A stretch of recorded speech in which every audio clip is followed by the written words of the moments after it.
सत्यनारायण भगवान की कथा का उल्लेख स्कंद पुराण में किया गया है। जो इस कथा और व्रत के नियमों का पालन करते हैं और इस व्रत कथा का श्रवण करते हैं, उन्हें इससे निश्चित ही मनोवांछित फल की प्राप्ति होती है। शास्त्रों में कहा गया है कि सत्यनारायण व्रत की कथा करने से हजारों वर्षों तक किया गया यज्ञ के बराबर फल मिलता है। तो अब हम श्री सत्यनारायण भगवान की कथा सुनेंगे। वीडियो में आगे बढ़ने से पहले चैनल को सब्सक्राइब नहीं किए हैं तो चैनल को सब्सक्राइब कर लें। इससे पहले आपको बता दें कि श्री सत्यनारायण की कथा में कुल 5 अध्याय हैं। प्रथम अध्याय की कथा सुनिए। एक समय की बात है, नैमिषारण्य तीर्थ में श्री सनकादि और 88,000 ऋषियों ने श्री सूत जी से पूछा, हे प्रभु, इस कलयुग में वेद विद्या रहित मनुष्यों को प्रभु भक्ति किस प्रकार मिल सकती है तथा उनका उद्धार कैसे होगा? हे मुनि श्रेष्ठ, कोई ऐसा तप बताइए जिससे थोड़े समय में ही पुण्य मिले और मन वांछित फल भी मिल जाए। इस प्रकार की कथा सुनने की हम इच्छा रखते हैं। सर्व शास्त्रों के ज्ञाता सूत जी बोले, हे वैष्णवों में पूज्य, आप सभी ने प्राणियों के हित की बात पूछी है, इसलिए मैं एक ऐसे श्रेष्ठ व्रत को आप लोगों को बताऊंगा जिसे नारद जी ने श्री लक्ष्मी नारायण जी से पूछा था और लक्ष्मीपति ने मुनि श्रेष्ठ नारद जी से कहा था।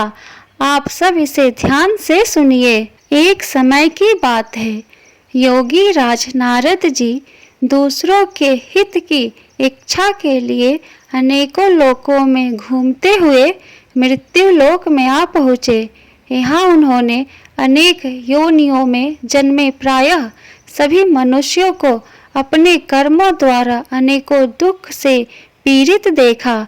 उनका दुख देख नारद जी सोचने लगे कि ऐसा यत्न किया जाए जिससे करने से निश्चित रूप से मानव के दुखों का अंत हो जाए। इसी विचार पर मनन करते हुए वह विष्णु लोक में गए। वहाँ वह देवों के ईश नारायण की स्तुति करने लगे, जिनके हाथों में शंख चक्र गदा और पद्म थे, गले में वरमाला पहने हुए थे। स्तुति करते हुए नारद जी बोले, हे भगवान, आप अत्यंत शक्ति से संपन्न हैं। मन तथा वाणी भी आपको नहीं पा सकती। आपका आदि मध्य तथा अंत नहीं है। निर्गुण स्वरूप सृष्टि के कारण भक्तों के दुख को दूर करने वाले हैं। आपको मेरा नमस्कार है। नारद जी की स्तुति सुन विष्णु भगवान बोले, हे मुनि श्रेष्ठ, आपके मन में क्या बात है? आप किस काम के लिए पधारे हैं, उसे निसंकोच कहो। इस पर नारद मुनि बोले कि हे मृत्यु लोक में अनेक योनियों में जन्मे मनुष्य अपने कर्मों के द्वारा अनेकों दुख से दुखी हो रहे हैं। हे नाथ, आप मुझ पर दया रखते हैं तो बताइए कि वो मनुष्य थोड़े प्रयास से ही अपने दुखों से कैसे छुटकारा पा सकते हैं। श्री हरि बोले, हे नारद, मनुष्यों की भलाई के लिए तुमने बहुत अच्छी बात पूछी है। जिसके करने से मनुष्य मोह से छूट जाता है, वह बात मैं कहता हूँ, उसे सुनो। स्वर्ग लोक व मृत्यु लोक दोनों में एक दुर्लभ उत्तम व्रत है जो पुण्य देने वाला है। आज प्रेम वश होकर मैं उसे तुमसे कहता हूँ।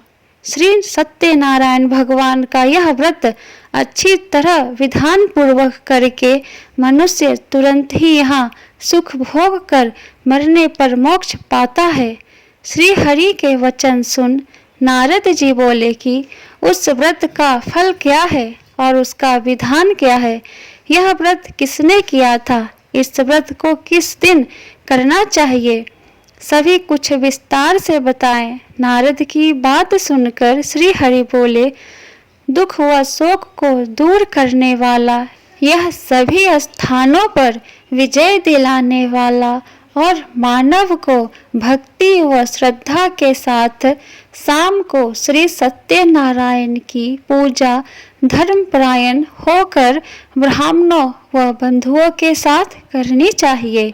भक्ति भाव से ही नैवेद्य, केले का फल, घी, दूध और गेहूं का आटा सवाया ले।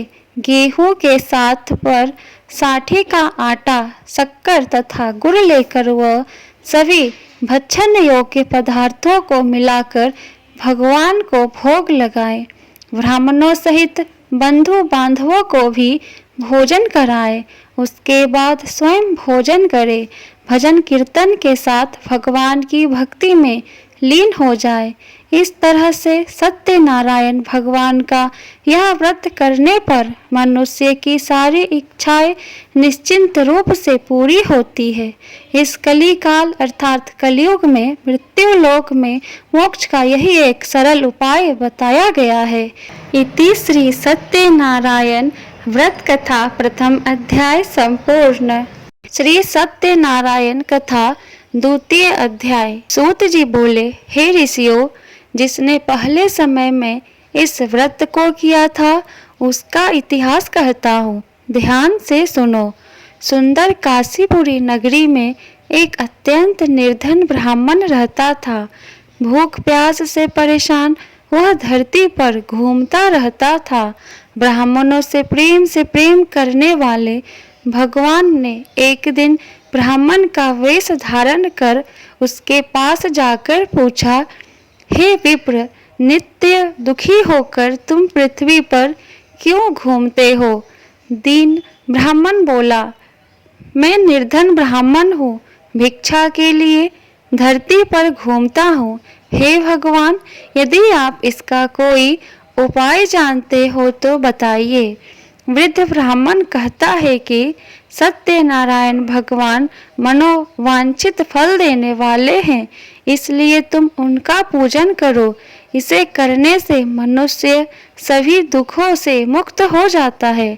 वृद्ध ब्राह्मण बनकर आए सत्यनारायण भगवान उस निर्धन ब्राह्मण को व्रत का सारा विधान बताकर अंतर ध्यान हो गए। ब्राह्मण मन ही मन सोचने लगा कि जिस व्रत को वृद्ध ब्राह्मण करने को कहा गया है, मैं उसे जरूर करूँगा। यह निश्चय करने के बाद उसे रात में नींद नहीं आई। वह सवेरे उठकर सत्यनारायण भगवान के व्रत का निश्चय कर भिक्षा के लिए चला गया। उस दिन निर्धन ब्राह्मण को भिक्षा में कुछ बहुत धन मिला, जिससे उसने बंधु बांधवों के साथ मिलकर श्री सत्यनारायण भगवान का व्रत संपन्न किया। भगवान सत्यनारायण का व्रत संपन्न करने के बाद वह निर्धन ब्राह्मण सभी दुखों से छूट गया और अनेक प्रकार की संपत्तियों से युक्त हो गया। उसी समय से यह ब्राह्मण हर माह से इस व्रत को करने लगा। इस तरह से सत्यनारायण भगवान के व्रत को जो मनुष्य करेगा वह सभी प्रकार के पापों से छूटकर मोक्ष को प्राप्त होगा। जो मनुष्य इस व्रत को करेगा वह भी सभी दुखों से मुक्त हो जाएगा। सूत जी बोले कि इस तरह से नारद जी से नारायण जी का कहा हुआ श्री सत्यनारायण व्रत को मैंने तुमसे कहा। हे विप्रो, मैं अब और क्या कहूँ? ऋषि बोले, हे मुनिवर, संसार में उस विप्र से सुनकर और किस किस ने इस व्रत को किया, हम सब इस बात को सुनना चाहते हैं। इसके लिए हमारे मन में श्रद्धा का भाव है। सूत जी बोले, हे मुनियों, जिसने इस व्रत को किया है वह सब सुनो। एक समय वही विप्र धन व ऐश्वर्य के अनुसार अपने बंधु बांधवों के साथ इस व्रत को करने को तैयार हुआ। उसी समय एक लकड़ी बेचने वाला बूढ़ा आदमी आया और लकड़ियां बाहर रखकर अंदर ब्राह्मण के घर में गया। प्यास से दुखी वह लकड़हारा उनको व्रत करते देख विप्र को नमस्कार कर पूछने लगा कि आप यह क्या कर रहे हैं तथा इसे करने से क्या फल मिलेगा, कृपया मुझे भी बताएं। ब्राह्मण ने कहा कि सब मनोकामनाओं को पूरा करने वाला यह सत्यनारायण भगवान का व्रत है। इनकी कृपा से ही मेरे घर में धन धान्य आदि की वृद्धि हुई है। विप्र से सत्यनारायण व्रत के बारे में जानकर लकड़हारा बहुत प्रसन्न हुआ। चरणामृत लेकर वह प्रसाद खाने के बाद वह अपने घर गया। लकड़हारे ने अपने मन में संकल्प किया कि आज लकड़ी बेचने से जो धन मिलेगा उसी से श्री सत्यनारायण भगवान का उत्तम व्रत करूँगा।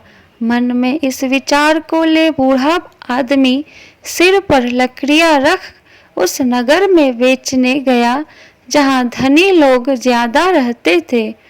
उस नगर में उसे अपनी लकड़ियों का दाम पहले से 4 गुना अधिक मिलता है। बूढ़ा प्रसन्नता के साथ दाम लेकर केले, शक्कर, घी, दूध, दही और गेहूं का आटा ले और सत्यनारायण भगवान के व्रत की अन्य सामग्रियां लेकर अपने घर गया।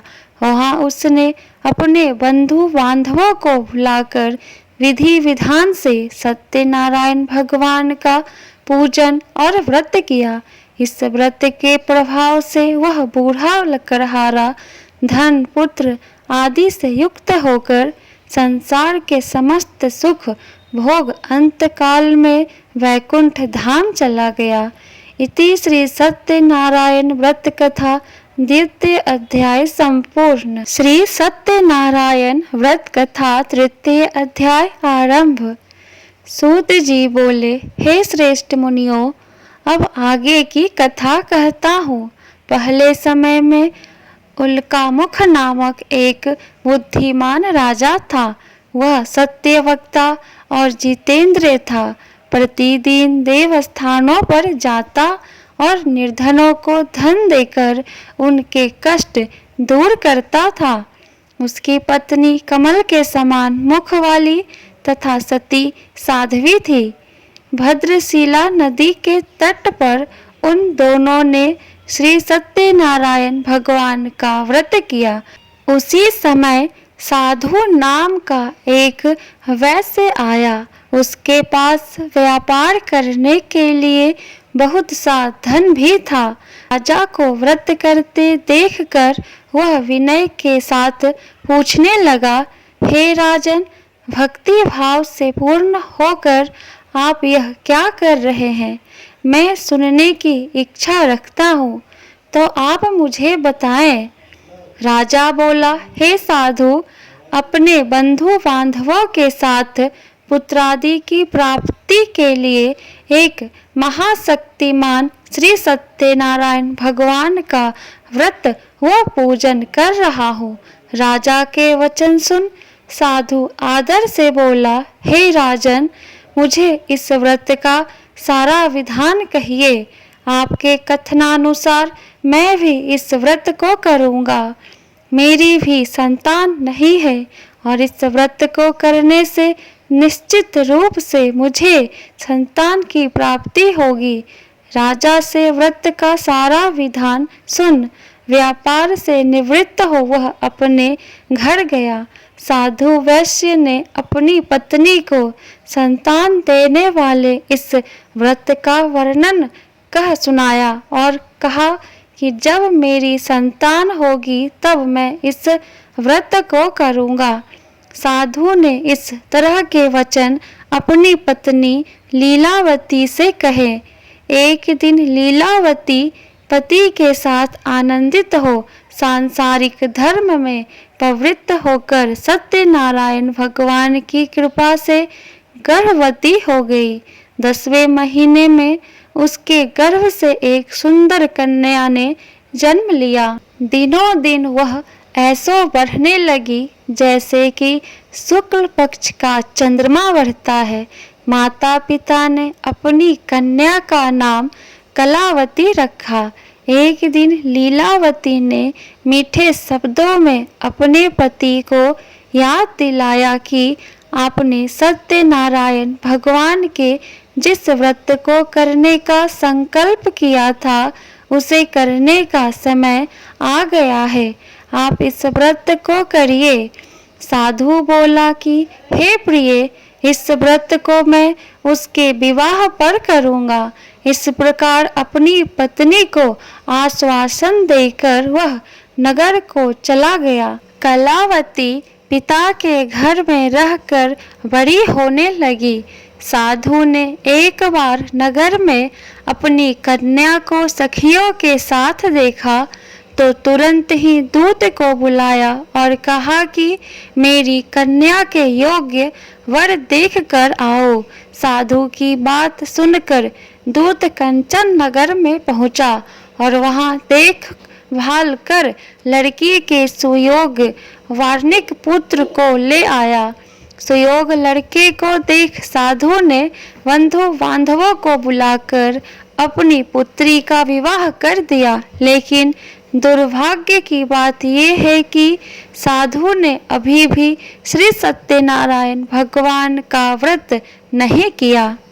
इस पर श्री भगवान क्रोधित हो गए और श्राप दिया कि साधु को अत्यधिक दुख मिले। अपने कार्य में कुशल साधु बनिया जमाई को लेकर समुद्र के पास स्थित होकर रत्नासारपुर नगर में गया। वहां जाकर दामाद ससुर दोनों मिलकर चंद्रकेतु राजा के नगर में व्यापार करने लगे। एक दिन भगवान सत्यनारायण की माया से एक चोर राजा का धन चुराकर भाग रहा था। उसने राजा के सिपाहियों को अपना पीछा करते देख चुराया हुआ धन वहां रख दिया जहां साधु अपने जमाई के साथ ठहरा हुआ था। राजा के सिपाहियों ने साधु वैश्य के पास राजा का धन पड़ा देखा तो वह ससुर जमाई दोनों को बांधकर प्रसन्नता से राजा के पास ले गए और कहा कि उन दोनों चोरों हम पकड़ लाए हैं, आप आगे की कार्यवाही की आज्ञा दें। राजा की आज्ञा से उन दोनों को कठिन कारावास में डाल दिया गया और उनका सारा धन भी उनसे छीन लिया गया।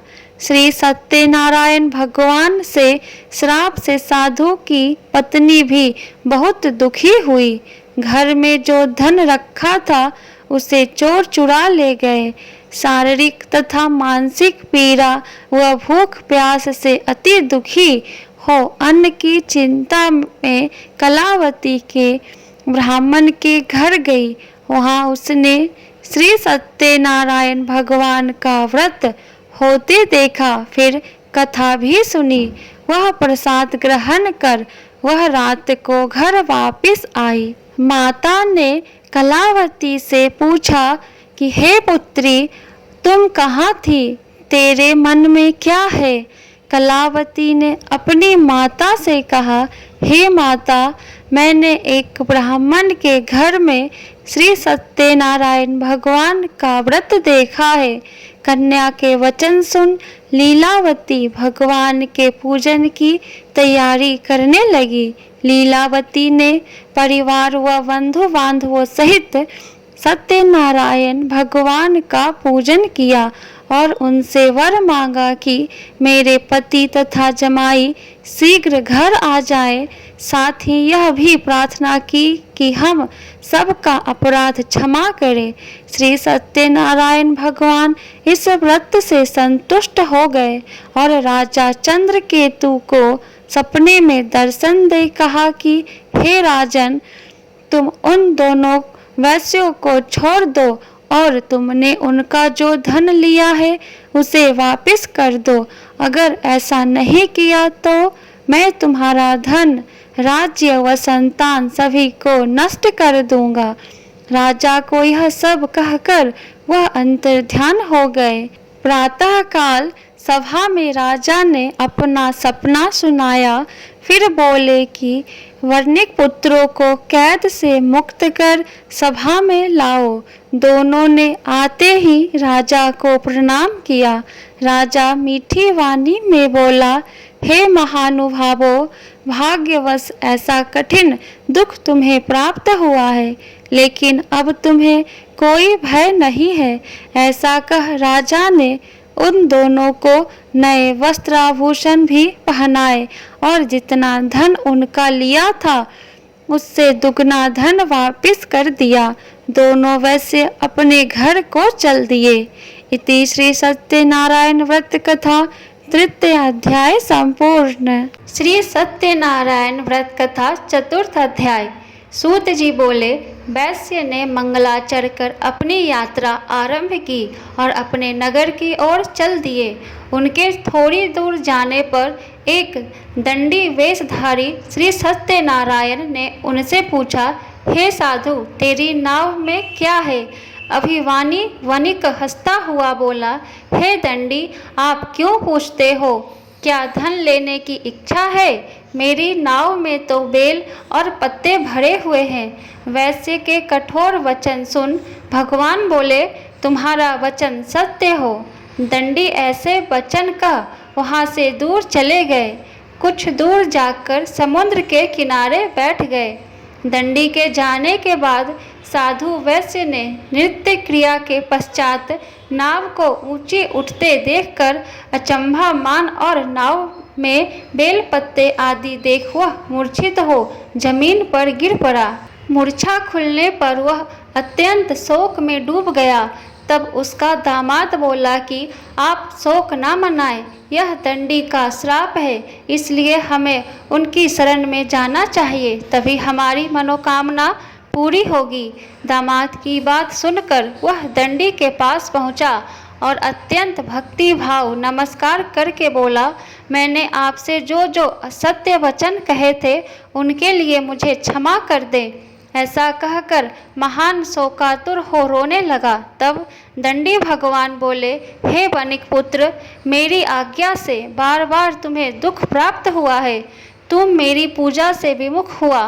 साधु बोला, हे भगवान, आपकी माया से ब्रह्मा आदि देवता भी आपके रूप को नहीं जानते, तब मैं अज्ञानी कैसे जान सकता हूँ? आप प्रसन्न होइए। अब मैं सामर्थ्य के अनुसार आपकी पूजा करूँगा। मेरी रक्षा करो और पहले के समान नौका में धन भर दो। साधु वैश्य के भक्ति पूर्वक वचन सुनकर भगवान प्रसन्न हुए और उसकी इच्छा अनुसार वरदान देकर अंतर्ध्यान हो गए। ससुर जमाई जब नाव पर आए तो नाव धन से भरी हुई थी। फिर वही अपने अन्य साथियों के साथ सत्यनारायण भगवान का पूजन कर अपने नगर को चल दिए। जब नगर के नज़दीक पहुँचे तो दूत को घर पर खबर करने के लिए भेज दिया। दूत साधु की पत्नी को प्रणाम कर कहता है कि मालिक, आपने दामाद सहित नगर के निकट आ गए हैं। दूत की बात सुन साधु की पत्नी लीलावती ने बड़े हर्ष के साथ सत्यनारायण भगवान का पूजन कर अपनी पुत्री कलावती से कहा कि मैं अपने पति के दर्शन को जाती हूँ, तो कार्य पूर्ण कर शीघ्र आ जाना। माता के ऐसे वचन सुन कलावती जल्द ही प्रसाद छोड़ अपने पति के पास चली गई। प्रसाद की अवज्ञा के कारण श्री सत्यनारायण भगवान रुष्ट हो गए और नाव सहित उसके पति को पानी में डुबो दिया। कलावती अपने पति को वहां ना पाकर रोती हुई जमीन पर गिर गई। नौका को डूबा हुआ देख वह कन्या को रोता देख साधु दुखी होकर बोला कि हे प्रभु, मुझसे तथा मेरे परिवार से जो भूल हुई है उसे क्षमा करे। साधु के दीन वचन सुनकर श्री सत्यनारायण भगवान प्रसन्न हो गए और आकाशवाणी हुई, हे साधु, तेरी कन्या मेरे प्रसाद को छोड़कर आई है, इसलिए उसका पति अदृश्य हो गया है। यदि वह घर जाकर प्रसाद खाकर लौटती है तो इससे इसका पति अवश्य मिलेगा। ऐसी आकाशवाणी सुन कलावती घर पहुंचकर प्रसाद खाती है और फिर आकर अपने पति के दर्शन करती है। उसके बाद साधु अपने बंधु बांधवों सहित श्री सत्यनारायण भगवान का विधि विधान से पूजन करता है। इस लोक का सुख भोग वह अंत में स्वर्ग जाता है। इति श्री सत्यनारायण व्रत कथा का 4th अध्याय संपूर्ण। श्री सत्यनारायण व्रत कथा 5म अध्याय। सूत जी बोले, हे ऋषियों, मैं और भी एक कथा सुनाता हूँ, उसे भी ध्यान पूर्वक सुनो। प्रजा पालन में लीन तुंगध्वज नाम का एक राजा था। उसने भी भगवान का प्रसाद त्याग कर बहुत ही दुख सहन किया। एक बार वन में जाकर वन्य पशुओं को मारकर वह बड़ के पेड़ के नीचे आया। वहाँ उसने ग्वालों को भक्ति भाव से अपने बांधवों सहित सत्यनारायण भगवान का पूजन करते देखा। अभिमानवश राजा ने उन्हें देखकर भी पूजा स्थान में नहीं गया और ना ही उसने भगवान को नमस्कार किया। ग्वालों ने राजा को प्रसाद दिया, लेकिन उसने वह प्रसाद नहीं खाया और प्रसाद को वहीं छोड़ वह अपने नगर को चला आया। जब वह नगर में पहुंचा तो वहाँ सब कुछ तहस नहस हुआ पाया, तो वह शीघ्र ही समझ गया कि यह सब भगवान ने ही किया है। वह दोबारा ग्वालों के पास पहुंचा और विधि पूर्वक पूजा करके प्रसाद खाया तो श्री सत्यनारायण भगवान की कृपा से सब कुछ पहले जैसा हो गया। दीर्घ काल तक सुख भोगने के बाद मरणोपरांत उसे स्वर्गलोक की प्राप्ति हुई। जो मनुष्य परम दुर्लभ इस व्रत को करेगा तो भगवान श्री सत्यनारायण की अनुकंपा से उसे धन धान्य की प्राप्ति होगी। निर्धन धनी हो जाता है और भय मुक्त हो जीवन जीता है। संतानहीन मनुष्य को संतान सुख मिलता है और सारे मनोरथ पूर्ण होने पर मानव अंत काल में वैकुंठ धाम को जाता है। सूत जी बोले, जिन्होंने पहले इस व्रत को किया है अब उनके दूसरे जन्म की कथा कहता हूँ। वृद्ध सतानंद ब्राह्मण ने सुदामा का जन्म लेकर मोक्ष की प्राप्ति की। लकड़हारे ने अगले जन्म में निषाद बनकर मोक्ष प्राप्त किया। उल्कामुख नाम का राजा दशरथ होकर वैकुंठ को गए। साधु नाम के वैश्य ने मोरध्वज बनकर अपने पुत्र को आरे से चीर कर मोक्ष पाया। महाराज तुंगध्वज ने स्वयंभू होकर भगवान में भक्ति युक्त हो कर्म कर मोक्ष पाया। इति श्री सत्यनारायण व्रत कथा 5म अध्याय संपूर्ण। श्रीमन्नारायण नारायण नारायण भजमन नारायण नारायण नारायण। श्री सत्यनारायण भगवान की जय।